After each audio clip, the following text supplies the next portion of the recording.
Chicas, tenemos receta hoy. Adivinen de qué. Déjenme les muestro.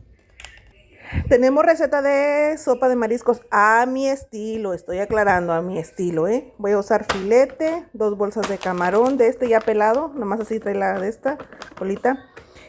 Clamato, B8, chipotle, papa, zanahoria, calabaza, cilantro, chile cascabel, ajo, cebolla, tomate y yo le echo de este polvito y este le echo un poquito pero solamente para que quede un poquito espesito.